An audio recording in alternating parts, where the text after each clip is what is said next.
Selamat sore, selamat datang di Sophie Navi Talks, You Are Loved.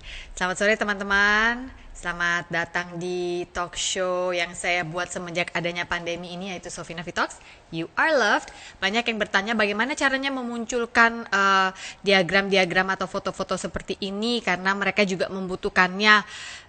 Caranya gampang teman-teman, saya nggak pakai apps apa-apa, ada kok di pojok kanan bawahnya Instagram Live itu, jadi coba dilihat saja.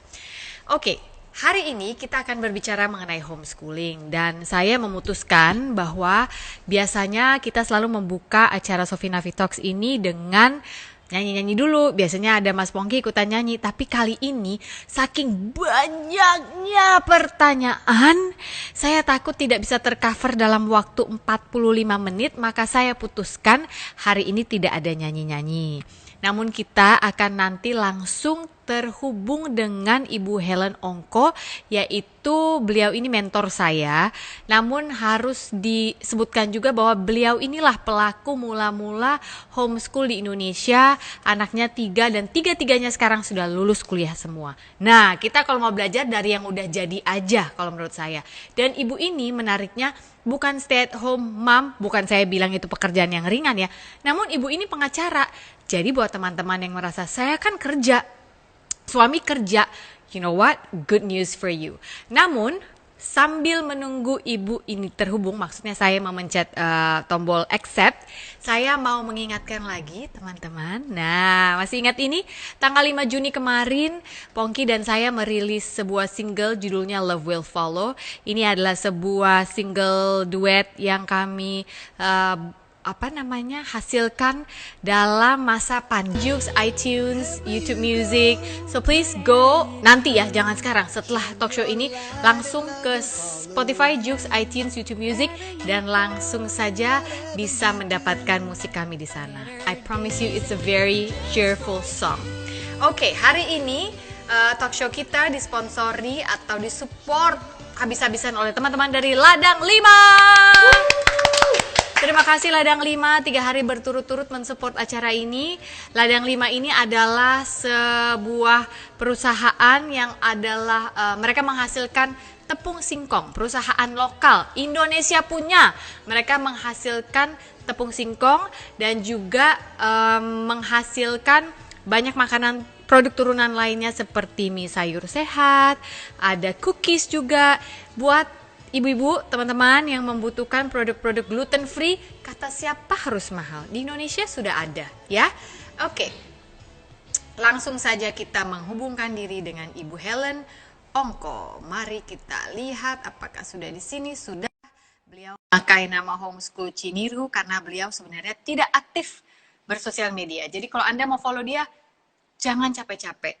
Pasti nggak akan ada kontak karena beliau memang bukan pemain sosial media ya. She's very driven and focused dalam pekerjaannya sebagai pengacara, namun juga dalam merawat keluarganya. Saya kenal beliau waktu anak saya masih kecil banget waktu itu, dan saya sangat beruntung bisa mengenalnya. Hai! Halo. How are you? I'm fine. Thank you for having me. Iya, terima kasih Bu Helen Ongko sudah mau muncul lagi. Waktu itu pernah saya jadikan bintang tamu juga ya, narasumber ya Ibu Helen Ongko. Cuma waktu itu nama talk show-nya belum Sophie Navi Talks. Nah, sekarang karena sudah banyak pertanyaan orang yang masuk, memang sengaja saya tunggu, saya himpun supaya kita ngobrolnya bisa lebih suara masyarakat. Begitu ya. Oke, Ibu Helen Ongko, mungkin yang pertama kali saya tanya adalah, sepertinya kabar baik ya, tetap tersenyum Ibu ya, di tengah pandemi ini ya. Aku boleh minta diceritakan nggak sih, just like really quick, dulu itu boleh cerita nggak, kenapa Ibu Helen dulu tiba-tiba pindah ke jalur homeschool saat anak-anak sudah sekolah konvensional? Kalau nggak salah waktu itu yang paling tua sudah kelas 5 SD, Joey ya? Ya. Jadi ibu ini anaknya 3, Joey, Joshua, dan JP. Semua namanya J ya. Ingat ya, Joey, Joshua, JP. Waktu itu Joey sudah kelas 5 SD, Joshua kelas 3. 3. JP? mau masuk kelas 1. Jadi lagi ribet-ribetnya tuh ya waktu itu ya, anak masih kecil semua, sementara ibu ini adalah seorang pengacara. Terus kenapa jahil ya? Kalau sekarang kan orang mulai galau soal sekolah konvensional atau homeschool karena pandemi. Orang mulai berpikir ulang, ini cocok nggak buat saya? Ibu kenapa dulu masalahnya Bu ya? Kayaknya nggak ada masalah mestinya Ibu ya.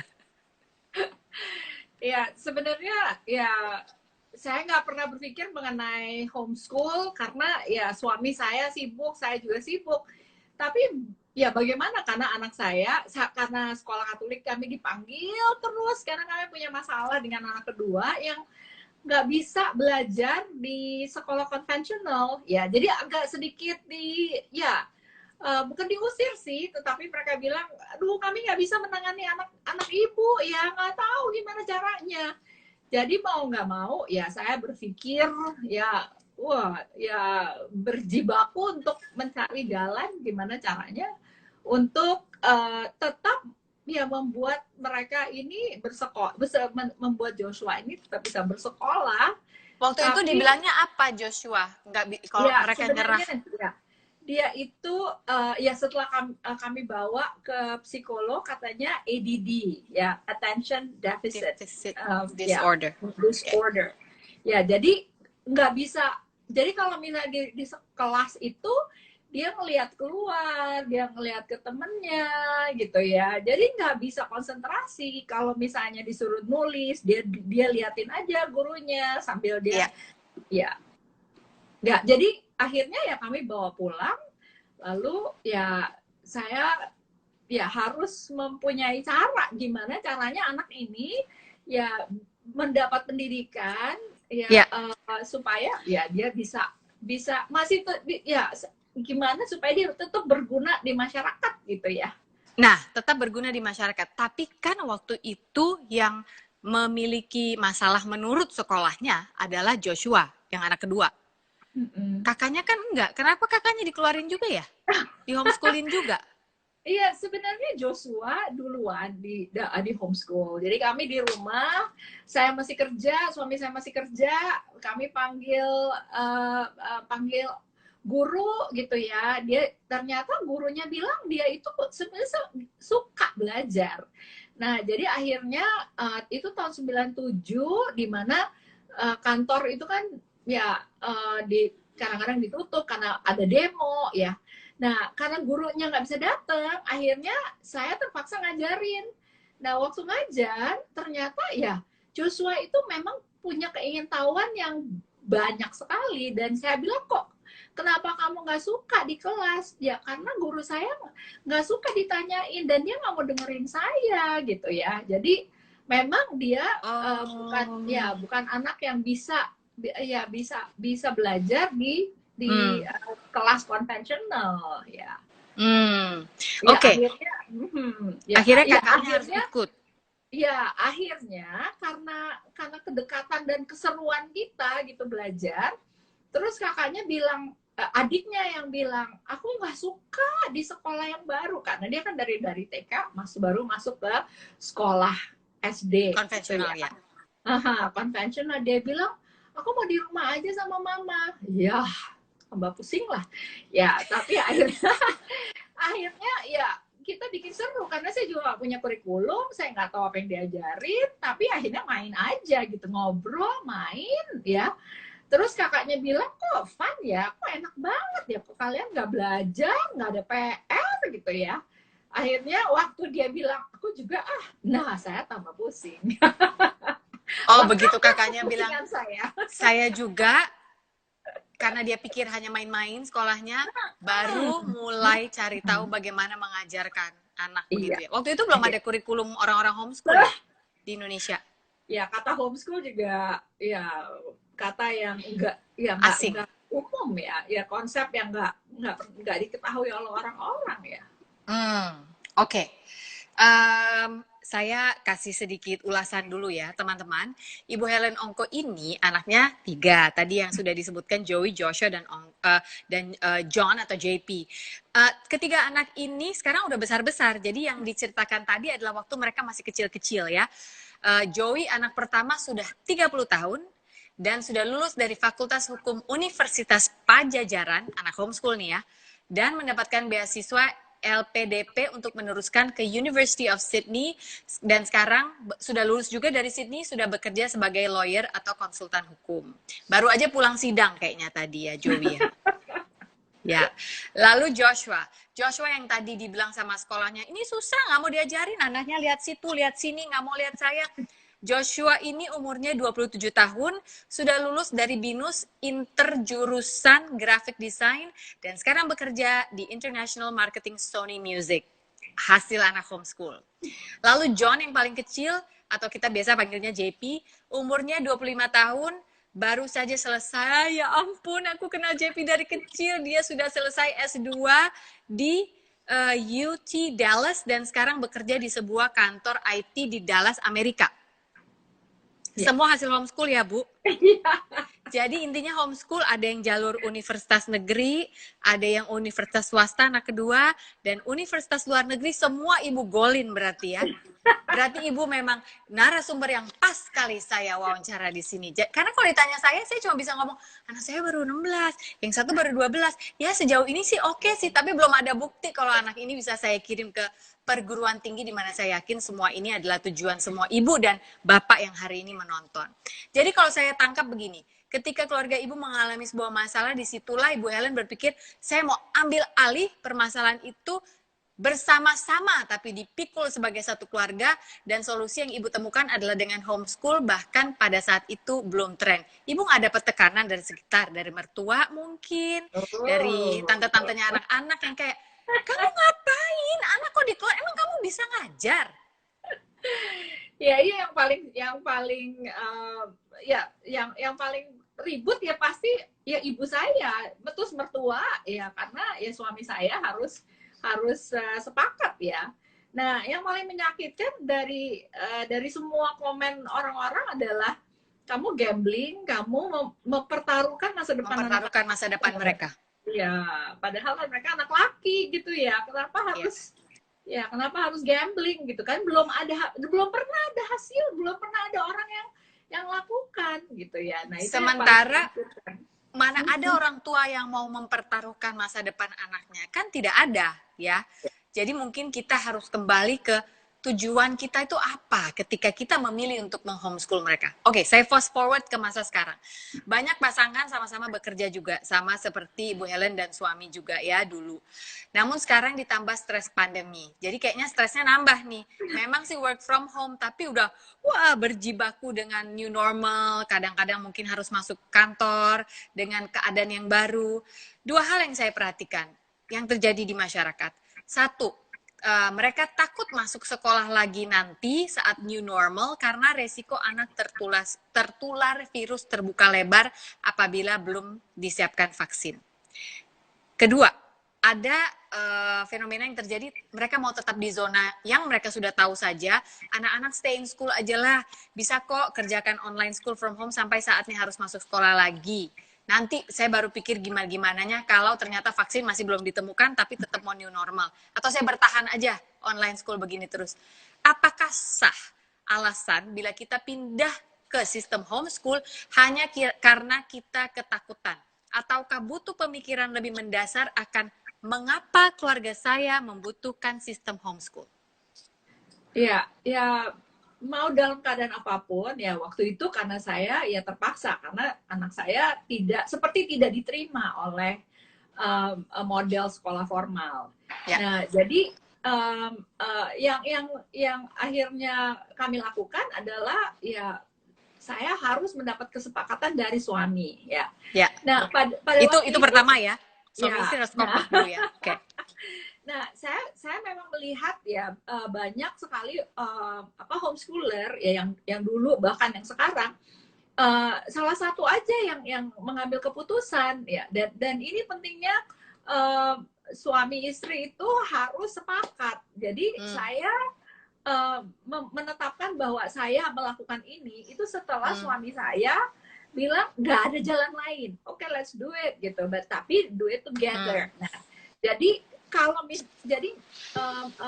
misalnya saya lagi pusing gitu ya, Nah, suami saya ambil alih. Kalau suami saya bilang, wah gimana? Nah itu kita ambil alih. Dan itu pentingnya untuk melihat bahwa oke, ada masalah ya. Nah tapi kita mesti rembukan gitu. Enggak tunggu aja lah, lihat besok atau lihat Januari gitu ya. Lihat nanti kalau begini. Enggak. Segala Nggak, sesuatu yang mengenai anak harus diputuskan sekarang dan dari diri kita sendiri ya. karena saya masih melihat banyak yang mana mungkin nggak salah juga, tapi mungkin sedikit berbeda dengan pandangan saya. Beberapa orang tua saya perhatikan yang mend-DM saya bertanya soal homeschool, tapi ujung-ujungnya ketika jadi curhat saya bisa membaca mereka mengharapkan bahwa eh, keadaan dunia akan kembali seperti sedia kala. Tunggu deh nanti kalau begitu normal kok bisa kok nanti anak saya sekolah lagi. Yang mana pas ya gimana ya? Kalau menurut saya kalaupun nggak bisa seperti normal yang kita tahu dulunya, menurut saya pasti sekolah konvensional pun akan mencari sebuah sistem agar tetap bisa melaksanakan belajar mengajar. Jadi kayaknya agak susah gitu di musim ini bila kita mengharapkan orang lain untuk berpikir untuk keluarga kita gitu ya Bu Helen ya? Betul, betul. Ya, ya. Oke. Ya, jadi hanya kita yang harus tahu apapun yang kita putuskan itu risikonya harus kita berdua tanggung sama-sama gitu ya.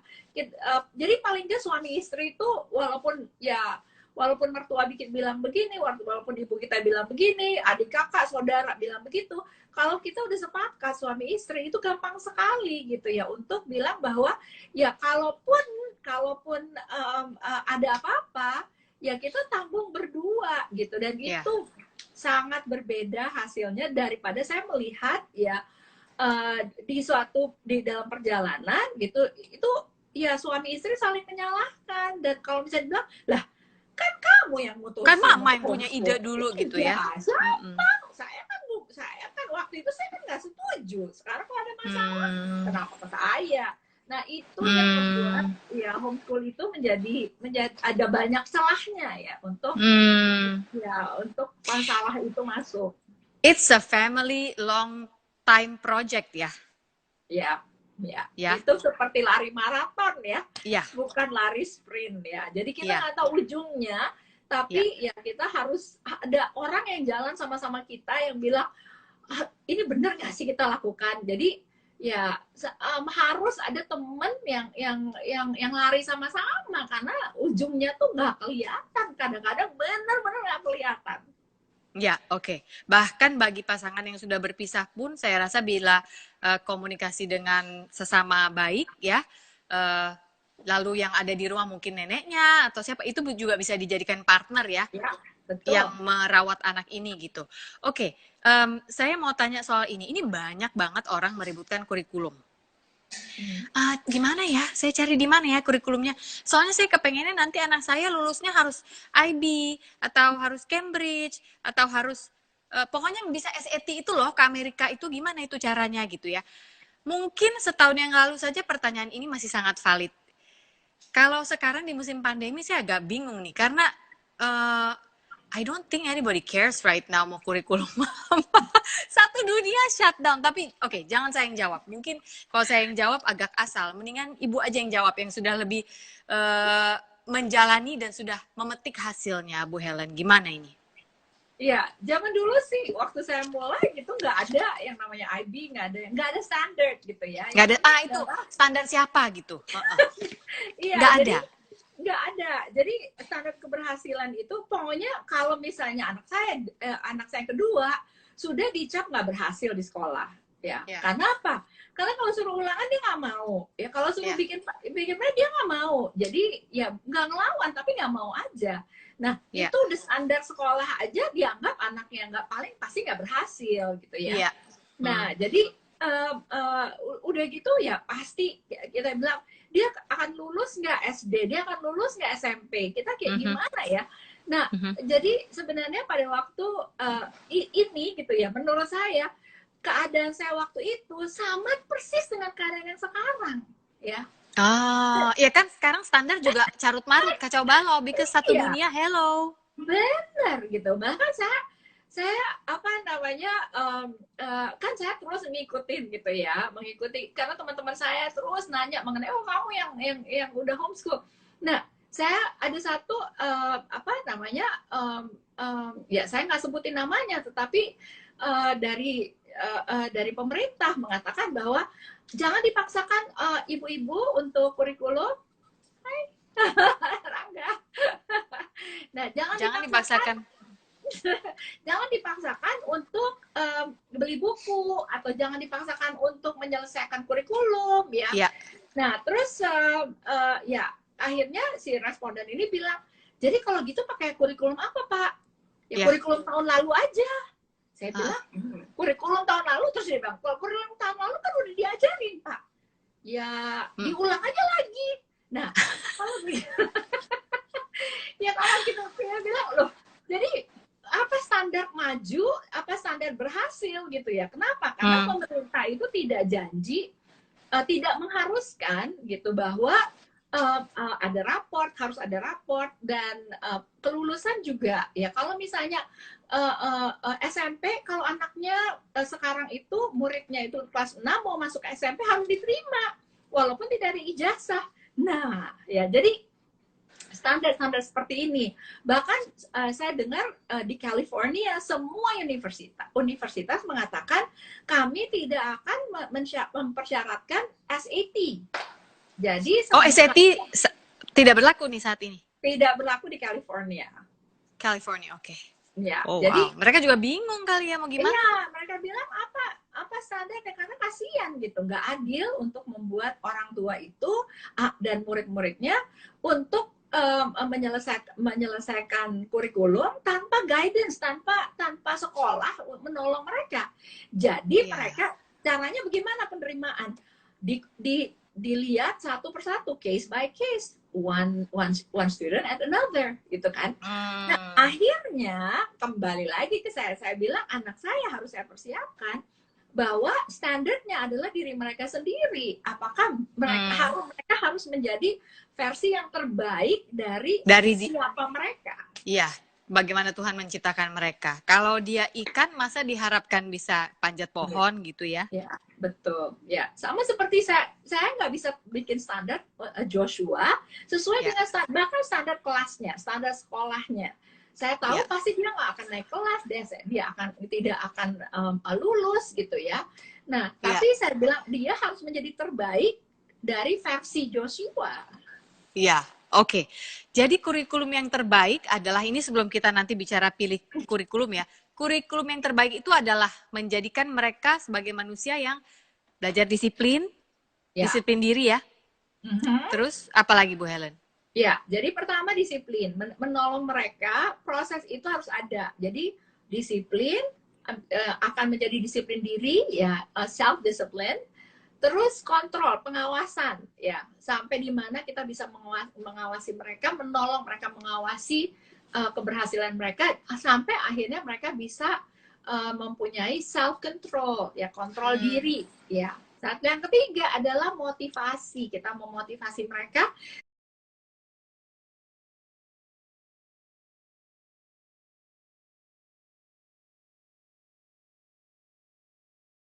mereka sehingga mereka bisa memotivasi diri sendiri gitu, dari luar dia muncul dari dalam ya. Dan itu sebenarnya adalah ya proses apapun untuk menjadi yang terbaik dari versi mereka masing-masing, sendiri-sendiri. Ternyata 3 anak laki saya tuh benar-benar beda sekali, dan saya baru menemukan bahwa cara belajar mereka berbeda, cara menyerap berbeda, keingintahuannya mereka berbeda, dan saya merasa bahwa tidak adil kalau misalnya cara standar yang sama diterapkan pada tiga-tiganya sama. Beda, betul. Oke. Berarti di sini selain kita belajar membuat custom untuk setiap anak, kita juga belajar melihat bahwa ketika kita memilih sistem homeschooling, ini di luar kita bicara kurikulum, nilai-nilai keluarga di sini dipertaruhkan. Artinya Ibu Helen Ongko, nama keluarganya Ongko kan ya. Berarti nilai-nilai di keluarga Ongko tuh seperti apa, itu yang tanamkan setiap hari kepada anak-anak. Kalau kami keluarga Barata seperti apa nilai-nilainya, itu yang ditanamkan. Mungkin kalau di keluarga Bu Helen karena keluarga seniman juga dan tapi ibunya pengacara, anaknya satu jadi pengacara. Di keluarga saya karena seniman, pasti bapaknya kepingin sebenarnya salah satu diajarkannya sesuai dengan yang dia tahu ya. Kamu nanti jadi pencipta lagu. Tapi mamanya diam-diam juga mikir, kamu terusin deh biar bisa praktek hukum kayak mama walaupun nggak ngomong ya sebenarnya. Jadi seberapa ini udah ngomong katanya. Jadi seberapa penting sih nilai atau value keluarga ini kita buat jadi satu konsensus bersama dan ditularkan kepada anak dalam proses homeschooling ini? Ya, tadi kan kita bicara mengenai apa namanya anak-anak yang berbeda ya.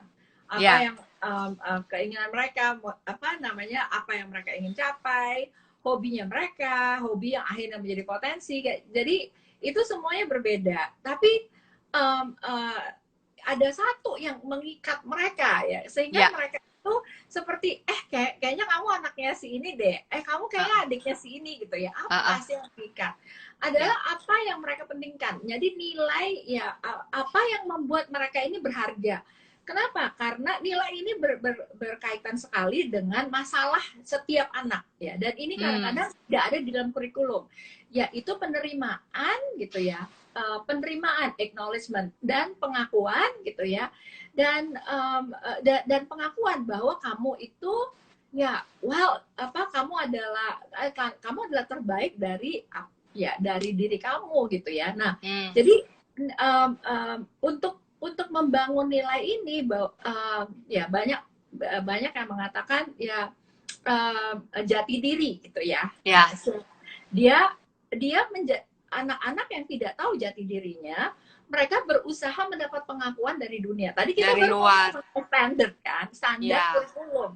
Tapi sebenarnya yang lebih penting adalah apa dan bagaimana mereka itu memberi penghargaan kepada diri mereka ya, dilihat dari standar dunia gitu ya. Apa yang dianggap teman-temannya cool gitu ya, apa yang nggak cool gitu ya. Dan penerimaan ini sebenarnya yang menjadi hal yang paling penting menurut saya, lebih penting dari standar IB, standar inilah itu gitu ya. Karena itu mau dia itu nilainya bagus, tetapi kalau mereka tidak mempunyai percaya diri gitu bahwa saya ini berharga, saya punya nilai gitu, dan nilai itu dibangun sebenarnya dari keluarga. Nah, ini membuat anak-anak merasa bahwa ya saya tidak berharga. Nah, nilai ini juga ditanamkan supaya anak-anak tahu apa yang membuat ayah saya bangga, ya. Apa yang membuat ibu saya bangga? Karena ini sebenarnya mereka bangun tidur itu ingin menyenangkan ibunya dulu, ingin menyenangkan ayahnya dulu, ingin pada dasarnya ya semua anak seperti itu. Pada dasarnya bahwa kamu tuh anak papa, kamu anak bapak. Wah, kamu anak ibu, wah luar biasa. Nah, ini pengakuan ini harus mulai dari rumah, ya. Kalau tidak, mereka akan mencari dari sosial media, berapa likes, berapa dislike, ya berapa smile gitu ya, berapa follows, berapa followersnya gitu ya. Nah, dan ini menurut saya jauh lebih penting daripada standar akademis ya. Bagaimana apa yang mereka anggap baik, apa yang mereka anggap benar, apa yang mereka anggap cool gitu ya. Nah, dan ini mesti dibangun di rumah gitu, sehingga walaupun mereka diremehkan, mereka tahu bahwa ya saya mempunyai nilai yang mungkin tidak sama dengan nilai orang lain, tapi saya membawa itu dari rumah saya. Kenapa? Karena ayah saya bangga sama saya, ibu saya tuh bangga sama saya, ya. Dan itu yang menurut saya ya, kurikulum atau apapun itu harus menjadi ukuran atau pengakuan gitu ya, bahwa misalnya wah kamu dapat 100 ya. Nah, ada nilai yang mesti dibangun. Wah, kamu rajin ya. Proses untuk mendapatkan angka 100 itu yang sebenarnya ya harus dipuji, ya diberi nilai gitu ya. Iya. Jadi bukan nilai harusnya, ya. Bukan nilai akademis per se. Jadi kalau saya tangkap gini, kayaknya kita pernah ngomongin ini dulu, lalu Bu Helen ngomong gini, uang 100.000 kalau udah dibejek-bejek, diinjek masuk ke cucian, nah itu tuh. Coba Bu, dibejek Bu, uangnya Bu, dibejek Iya, Bu. nah jadi kan ya kalau misalnya kita lihat anak kita gitu ya, kalau kita lihat anak kita dan kita nggak tahu gitu ya, kita nggak tahu seberapa mereka dihargai sih gitu ya. Karena kebanyakan ya kita kasih lihat medali, kita kasih lihat accomplishment gitu ya. Nah, Les ini, les itu, semua banyak les ya. ini, les itu, les ini, les itu gitu ya. Tetapi pada akhirnya gitu ya, bukan apa yang dilihat dari luar, tetapi apa yang membuat mereka bertahan di atas gitu, tetap tetap dihargai ya. Jadi bukan pujian, bukan, tetapi penghargaan ya. Beda pujian dan penghargaan. Penghargaan itu berkaitan dengan nilai ya. Misalnya nih ya, ini kan sama-sama kertas ya. Ini bikinnya juga sama, cuma diwarnainnya aja berbeda. Gitu ya. Nah, jadi di negara kita itu gitu ya, tingkat buta huruf itu ditentukan oleh dia ngerti nggak nilai kertas ini. Kertas-kertas gitu. Ini ya. Nah, pasti kalau saya bilang, oke, ibu-ibu gitu ya, bapak yang lagi nonton gitu ya, kalau saya bilang gitu ya, ini kalau misalnya mau milih yang mana? Rangga pilih yang mana? Rangga pilih yang mana? Enggak, warnanya. Warnanya. Yang red, obviously. Yang merah. Ya, yang merah. Yang merah katanya. Yang merah ya. Ya. Nah, sekarang ya, saya kucek-kucek. Ya. Rangga pilih yang mana? Tetap yang merah. Kan padahal tapi kan hancur udah. Tapi masih ada value. Bagus banget kalau misalnya anak kecil dia bilang nggak mau yang ini, mau yang ini gitu ya. Pasti kan? Iya. Tapi yang udah tahu nilai gitu ya, dia akan tetap milih ini. Misalnya saya jatuhin gitu ya, udah gitu diinjak gitu ya. Aduh. Cuh. Pilih yang mana, Rang? Udah diludahin, udah dihina, aduh ya. Udah nggak ada bentuknya. Rangga pilih yang mana? Tetap yang merah. Kenapa? Karena ada value-nya. Karena apa? Karena ada value-nya. Value apa? Yeah, it's 100,000. It's 100,000. So no matter how many times you step on it or sneeze on it or crush it, pasti the value is still there. Karena kamu tahu bahwa value-nya I know the value is still 100,000. Iya, ada harganya, nilainya. Karena ini bisa ditukar dengan sesuatu yang lebih banyak dari ini, gitu ya. Nah, jadi kadang-kadang orang-orang hanya melihat luarnya. Ini ibu-ibu pada komen nih, merah dong, merah, udah pada milih merah. Bagus ibu-ibu. Nah ini nih ya, ini kalau misalnya ketinggalan di kantong celana, gitu ya, kecuci. Abis itu kita nggak bilang, alah udahlah kecuci ya udahlah direlain aja. Enggak mungkin. Dicari. Udah gitu yang udah lecek gitu ya. Aduh, ini abis itu dijemur, disetrika. Tapi ini walaupun udah kecuci, udah kekucek gitu ya, udah tetap nilainya tidak berubah gitu ya. Nah ini nilai. Jadi kadang-kadang kita melihat ya apa yang dilihat orang itu gitu ya. Ini cuma mulus-mulus gitu ya gini. Gitu, kinclong ya. Tapi sebenarnya ya kalau kita lihat lagi gitu ya, orang akan pada akhirnya mereka akan melihat nilainya ya. Nah, jadi kalau ini mungkin kita ibaratkan ijazah dan segala macam. Kita bisa berhasil mungkin masuk pekerjaan gitu ya, diterima di sini di situ mungkin karena sederetan ijazah dan accomplishment. Tetapi pada akhirnya gitu orang dikeluarkan karena apa? Karena karakter. Nilai itu nilai itu tidak bisa harus dibangun melalui karakter. Ya, dan itu proses panjang ya Bu Helen. Betul. Ya, kadang-kadang tidak hanya pencapaian akademis, dan itu yang saya pegang ya. Gambaran ini yang saya pegang selama saya menghomeschool anak-anak saya.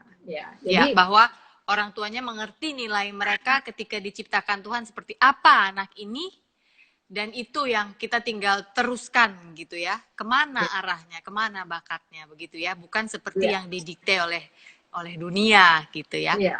Nah, Iya. ini ada yang nanya gini Bu Helen. Oh, sorry. Carry on. Ya. Nah, saya jadi ingat gitu ya. Ada satu ibu yang menelpon saya. Dia bilang gini, aduh saya jadi inget nih karena ngobrol gitu ya. Padahal gini loh, ya saya punya anak yang bermasalah. Padahal saya bilang loh, saya nggak label, saya bilang kadang-kadang label itu yang membuat nilai anak itu jadi berharga atau tidak. Karena itu pengakuan dan penerimaan. Saya sebenarnya nggak label kok, anak saya bilang sama dia, aduh nggak apa-apa nak, mama tuh nggak berharap apa-apa, kamu naik kelas aja, mama udah seneng. Saya bilang itu apa namanya? Berarti kan kita bilang, iya walaupun kamu angkanya 50, 60, karena mama tahu kamu nggak bisa dapet angka 100 atau kamu nggak akan bisa berhasil gitu ya. Nggak apa-apa, mama nggak berharap bahwa kamu seperti kakak kamu. Itu apa? Ya. Itu udah jadi, label. Sudah memberi nilai bahwa kamu itu tidak seperti kakak kamu. Ya, kamu tidak seperti orang lain. Ya. Dan terus dia baru sadar gitu ya. Berarti selama ini yang membuat dia tidak berhasil dan dia tidak mau berusaha adalah karena kita udah memberi harga segini. Untuk dia menjadi segini nggak bisa karena dia bilang, ibu saya bilang nggak apa-apa kok 5.000 aja, nggak usah jadi 100 juga nggak apa-apa. Padahal dia sebenarnya 100 karena Tuhan ciptakan semua rata. Iya. Hanya kita yang keterbatasan melihat. Iya, cara melihat dia gitu ya, karena kita hanya melihat satu sisi dari akademis, tetapi tidak melihat potensi dia yang lain. Misalnya, mungkin dia anak yang penyayang, ya, anak yang anak yang menghargai segala sesuatu dan melihat segala sesuatu dari segi positifnya. Itu nggak kelihatan di kurikulum. Iya, iya. Anak yang punya empati tinggi itu nggak kelihatan di kurikulum. Ya. Ngomong-ngomong soal orang tua dan anak, ada yang nanya, this is a very quick question. Kalau ibu kurang sabar seperti saya katanya, apa bisa Bu mencoba homeschooling ini gitu? Ya justru kesabaran kita itu harus diuji pada waktu kita mendidik anak menghadapi anak kita. Katanya suami saya itu orangnya ya selalu terkenalnya nggak pernah marah gitu ya. Orangnya baik, nggak pernah tinggi pokoknya kalau ngomong tuh datar gitu ya, nggak pernah marah. Nah itu ya setelah ngajarin anak saya gitu ya, anak-anak kami gitu, dia menemukan punya talenta marah. Baru dia mengetahui siapa dia sebenarnya. Jadi dan memang kesabaran itu kan harus terus ya kita diuji kesabaran kita dan akhirnya menjadi sabar itu karena kita terus melatih diri gitu ya. Jadi lama-lama better every day. Gitu, jadi daripada kita baru tahu gitu ya, baru tahu nanti bahwa kita nggak sabar pada waktu kita di luar gitu, mendingan pada waktu kita di rumah ya. Iya, ini Susatyo mengatakan ibunya juga jadi lifelong learner. Ya, kita semua sebenarnya. Apakah orang tua anak harus sarjana, Bu Helen, untuk bisa membuat anaknya homeschool? Ya, sebenarnya homeschool itu membuat anak itu kan, ya tadi kan disiplin, kontrol sama motivasi ya. Kalau misalnya mereka mempunyai kualitas ini, mereka mempunyai karakter tidak susah untuk menyerah, tidak mau menyerah gitu ya.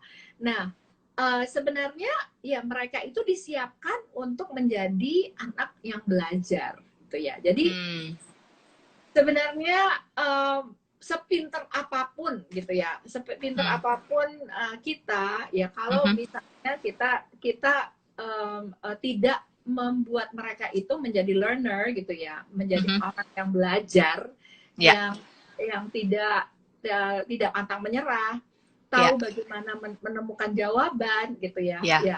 Pasti anak itu punya modal untuk mereka nanti di universitas. Di universitas kan mereka belajar sendiri ya. Nanti kalau mereka bekerja ya, mereka kan Ya, kalau misalnya saya punya pekerja, ya Bapak Ibu punya pekerja, ya. Hmm. Nah, mau milih yang mana karyawan yang seperti apa? Yang misalnya kalau dikasih kerjaan gitu ya, waduh saya belum pernah nih, saya mesti diajarin dulu. Atau seorang yang bilang, saya coba ya, Ya, Bu ya. saya coba Saya ya.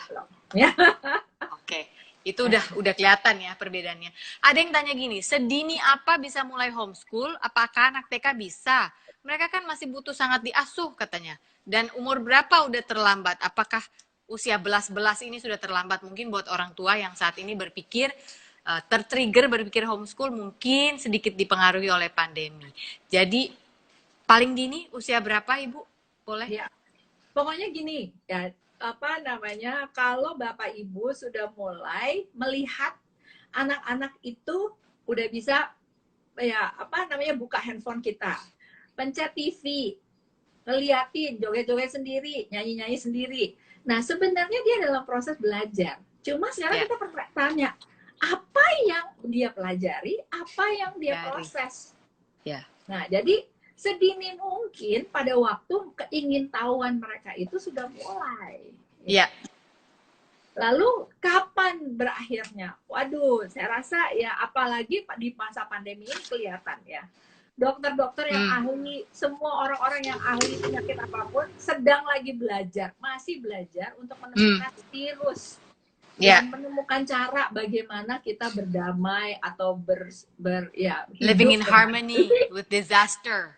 Iya, semua orang sedang belajar menghadapi COVID ini dan keadaan yang ditimbulkan, yang diakibatkan dengan. Jadi sebenarnya nggak pernah ada kata terlambat untuk belajar. Nggak ada pernah kata terlambat, oke? Dan yang tahu itu cuma dirimu dan keluargamu. Harus sepakat suami istri. Tadi Bu Helen sempat bilang bahwa mereka ini tujuannya kita harus menjadikan mereka sebagai manusia yang belajar disiplin, kontrol dan motivasi diri, manusia yang berempati, dan manusia yang kreatif dan inovatif dalam mencari solusi. Begitu ya, Bu ya, tadi itu kita harus tahu bahwa tujuan kita sama-sama ke sana. Tapi ada yang nanya gini, loh legalitasnya nanti perlu nggak sih anak homeschool ini? Tanpa Ibu Helen jawab pun, saya jawab mungkin nanti Ibu Helen bisa sempurnakan. Menurut saya, bila kita sudah tahu tujuannya nanti mau kemana, kita akan tahu legalitas apa yang kita perlukan. Kedua, anak kami ini, Rangga dan Radia, kamu udah lulus SD SMP ya, setara SD SMP berarti ya? Yeah. Karena mengikuti apa waktu itu kamu? UN. Ujian persamaan ya? Iya, UN, I think was it paket A sama paket B. Nah, waktu itu ikut paket A dan paket B. Kalau Radia juga udah sama ya? Yeah. Lulus dia baru lulus SD ya, baru paket A? Dia baru paket A, aku udah dua-duanya. Nah, terus banyak yang tanya sama saya, itu gimana caranya? Kan kurikulum yang dipilih untuk homeschool beda dengan ketika dia ikut ujian. Saya bilang gini, karena kita udah tahu misalnya ujian itu ada sekitar 4 bulan ke depan. Maka 4 bulan sebelumnya saya udah tarik garis ke belakang, saya harus sediakan waktu di mana dia ada pelajaran tambahan untuk belajar soal-soal yang berbahasa Indonesia, yang berbeda dengan kurikulumnya. Jadi, mengikuti musim aja, dia harus ujian persamaan, maka kita udah tahu, oh di depan ada ujian, sekarang kita siap-siap. Ibaratnya orang mau tanding, hari ini saya push up, saya sit up, saya lari endurance, karena saya tahu di depan ada ujian. Begitu kan Bu ya, jadi legalitasnya kita yang tentukan, karena kita sudah tahu mau kemana, maka kita bisa pilih begitu ya. Betul. Betul ya? Betul. Oke, satu lagi, saya ini kepingin coba, tapi saya tinggal di daerah, kurikulum homeschool, bagaimana mencarinya? Saya nggak ngerti maksudnya tinggal di daerah, kenapa ya? Kan kalau bisa dicari ke internet harusnya banyak kurikulum ya Bu Helen ya? Iya. Jadi saya rasa terutama berbeda pada waktu saya memulai homeschool ya. Sekarang ini ya banyak sekali bermunculan webinar, ya apa namanya orang-orang yang kasih tahu ini kurikulum, itu kurikulum ya, tetapi apapun gitu kita bisa klik di Google, mau belajar ini, mau belajar itu ya. Saya kagum sekali di masa pandemi ini ya, banyak anak-anak kan buka TikTok untuk joget-joget ya. Nah, ada anak 16 tahun gitu ya, yang tinggalnya di Bronx, itu kalau di Amerika itu udah tempat yang aduh udah educationnya Lupakanlah ya. udah pokoknya dilupakan oleh pemerintah ya di Amerika. Tapi ada anak 16 tahun yang ngajari teman-temannya gitu ya untuk belajar matematika. Ya, jadi dia pakai TikTok gitu ya. Dan iya, pengikutnya itu ribuan gitu, dan mereka bilang, "Weh, ya kamu tuh nerangin apa matematika itu 1000 kali lebih luar biasa daripada guru saya." Ya, nah hal-hal yang seperti ini. Jadi kan saya suka nge-browse gitu ya. Aduh, nah, jadi makanya saya bilang, cuma anak-anak homeschool yang selama ini selalu berinovasi gitu ya, menolong dan berempati. Menolong. Teman saya menolong generasinya ya. Ya, teman saya lagi nggak punya kurikulum nih gitu ya. Jadi saya bilang sama mereka gitu ya, coba kamu ya dari apa yang kamu pelajari, coba kamu bikin deh gitu ya. Dan lewat TikTok ya, saya tanya aja sama teman saya, gimana lewat TikTok? Aduh, jangan tanya deh. Baru belajar untuk nolongin jadi YouTuber. Ini ada TikTok lagi, tapi cuma anak-anak seperti ini ya yang berempati, inovasi dan kreatif gitu ya, menolong teman-temannya. Jadi kalau saya bilang nggak ada di sana, itu ada banyak sekali. Dan bahkan mungkin gini, saya selalu bilang ya, apa yang kamu tahu, coba kamu pelajari, karena itu memancing keingintahuan yang lebih gitu ya. Jadi nggak usah berharap dengan kurikulum, walaupun kurikulum bisa dibeli kok gitu ya. Bisa dibeli di mana aja, di Gramedia juga banyak gitu ya. Tapi bukan itu kan sebenarnya. Yang kita kejar bukan itu. Bukan itu. Tapi yang kita kejar adalah kemampuan mereka belajar dan berinovasi dan menolong temennya untuk punya keingintahuan seperti diri mereka gitu. Ya, karena itulah manusia berguna ya. Betul kan ya? Oke, Ibu Helen Ongko, tanpa terasa waktu kita sudah hampir di ujung. Saya tahu masih banyak teman-teman yang masih mau bertanya. Ini udah 2 kali undang Ibu Helen, masih aja banyak pertanyaan. Gak apa-apa, mungkin nanti kita bikinin kelas Zoom aja ya, buat pertanyaan yang lebih mendetil ya. Boleh ya Ibu Helen ya? Boleh. Nah, tapi karena saya sudah janji, semua penanya tadi saya sudah masukin sini nih namanya Bu Helen. Mereka akan mendapatkan hadiah dari Ladang 5, yaitu sebuah hamper seperti ini, makanan-makanan gluten free. Saya, Rangga aja deh yang ngambil, Mama nggak mau. Kamu lihat ke atas. Kamu senang nggak sih homeschool? Ya, senang. Senang apa terpaksa? Anyway, the winner of senang apa terpaksa? Alright, the winner of the Ladang 5 hamper thingy adalah Ellen Baren. Tuh, disaksikan oleh lawyer, bukan notaris ya, disaksikan oleh lawyer. Kalau teman-teman bilang kenapa ini kok ada coret-coretannya, karena saya pakai kertas 2 kali Bu, bolak-balik saya tip X yang kemarin, menghemat kertas. Bu Ellen, terima kasih ya untuk waktunya. Nanti kalau diundang lagi jangan kapok ya. Bye. Bye Rangga. Bye Bu Novi. Bye.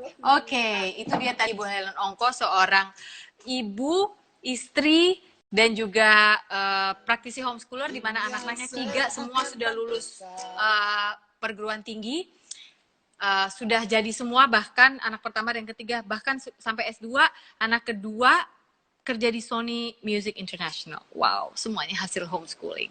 Jadi apakah homeschool lebih baik? Apakah tidak lebih baik? Itu semua kembali ke keluarga Anda. Apa yang keluarga Anda butuhkan? Nah, buat teman-teman yang merasa, oke, saya nggak puas, tetap pantengin Instagram saya, karena saya berniat akan membuat sebuah kelas Zoom, di mana saya akan undang kembali Ibu Helen, dan saya akan undang satu anak homeschool. Kalau ini kan anak homeschool, tapi umurnya SMA. Saya coba nanti undang anak homeschool yang sudah jadi, sudah kerja, sudah lulus, dan kita bisa tanya-tanya langsung pada dia. Gimana? Setuju? Oke kan? Oke, terima kasih untuk teman-teman yang sudah bergabung. Terima kasih sekali lagi untuk Ladang 5 atas supportnya selama 3 hari ini. Ladang 5, we really love you. Sebuah perusahaan lokal yang memproduksi menanam singkong, tapi akhirnya mereka bikin jadi tepung premix dan aneka rupa produk turunannya seperti cookies, mie sehat sayur, pasta dari cassava, dan yang lain-lain. Thank you so much for watching Sophie Nafi Talks today. You are loved. Sampai ketemu lagi hari Senin depan dengan bintang tamu Ringo Agus Rahman dan keluarganya. Thank you so much. Selamat sore.